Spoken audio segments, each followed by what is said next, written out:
That night I ate supper with the rest of the company. The sergeant said he'd sign me up officially the next day and try to find me a uniform. I decided I'd write David a letter in the morning telling him my plans.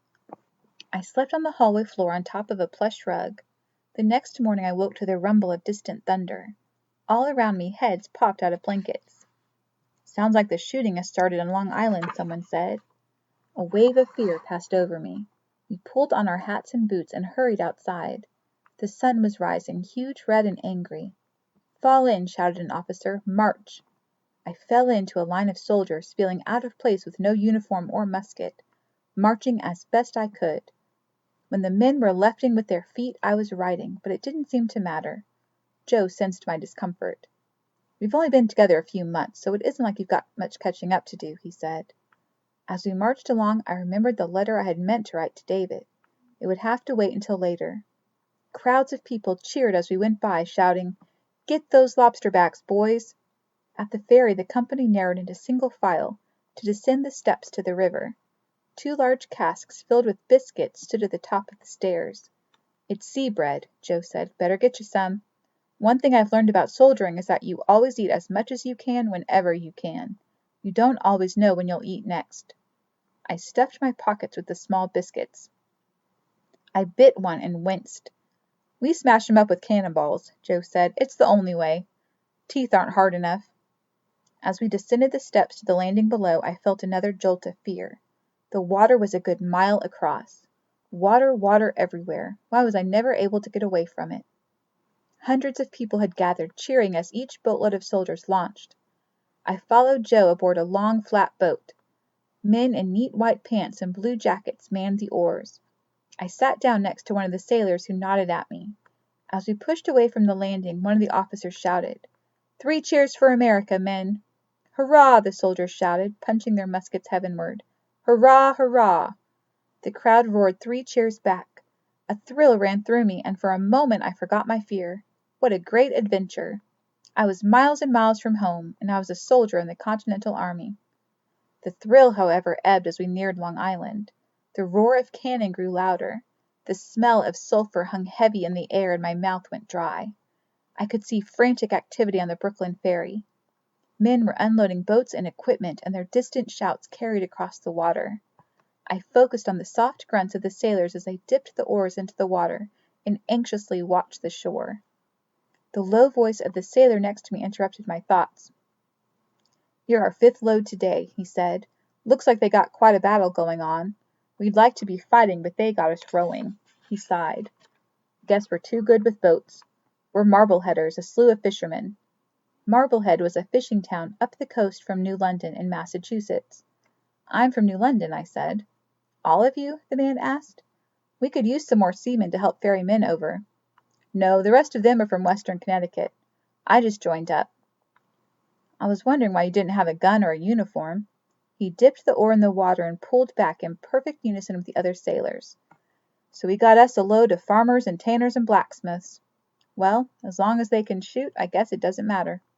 He glanced at me. "You've got a fisherman's arms, boy. If you can't find a gun, come find me. I'll find you an oar." Soon we were marching up a road away from the ferry. To our left was the Heights. The steep hill was crowned with several forts and long earthen walls, and I saw hundreds of soldiers watching the battle below. The bellow of muskets and cannon grew louder. We hadn't gone far when we began to see bloodied soldiers. One held his cheek like he was trying to keep it from falling off his face. Another with a bloody leg limped along, using his musket for a crutch. Other men didn't appear to be wounded, just dazed. "What's it like? Is it a hard fight?" one of our men asked a filthy soldier sitting by the side of the road. The man stared straight ahead with a vacant expression and said nothing. Farther up the road we came upon a group of men trying to haul the stuck cannon out of the sandy soil. "Hey, help us out, will you?" one of the artillerymen begged. But an officer ordered us onward. "There's a battle on, boys," he yelled. A few hundred yards ahead was a large swampy area, a creek the tide had flowed into from the nearby harbor. Beyond, small figures rushed back and forth amid great clouds of smoke. The ground trembled from the cannon and musket fire. "The double quick, boys, the double quick," the officer shouted.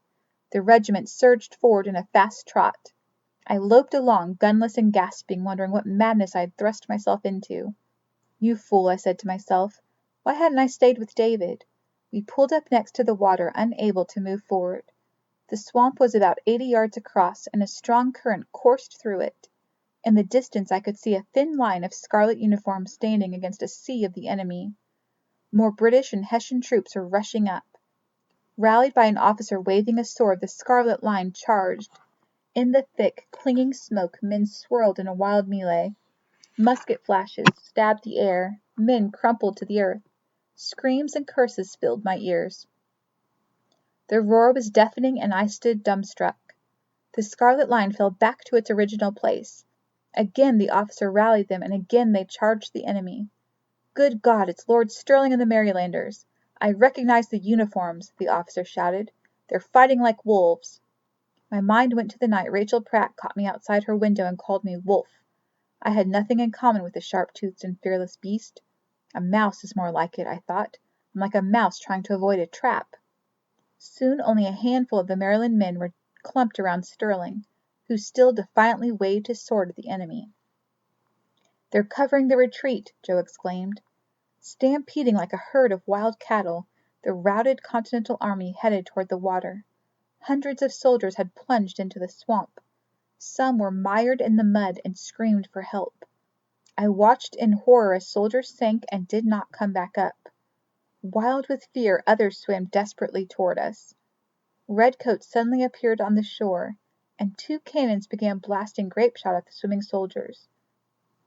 The men we'd passed on the road pulled up alongside us. They quickly loaded the cannon and began blazing back at the British. As the swimming soldiers got closer, some of the men in 3rd Company waded out to help them ashore. I stared, stricken with fear. I knew I should help, but I couldn't step into the water. I was afraid I'd drown. Muddy, bloody, and sopping wet, the survivors stumbled ashore. Some knelt, gasping for breath. Others looked about frantically in terror. A few wept like injured children. Suddenly, one soldier splashed ashore, brushed past me, and kept on going. Something inside me snapped, and I ran after him. I didn't care if anyone saw me, even Joe. I just knew I couldn't be there any more. I ran after the wet, barefoot soldier. All around us, hundreds of men were running. We ran together, seeking the safety of the heights.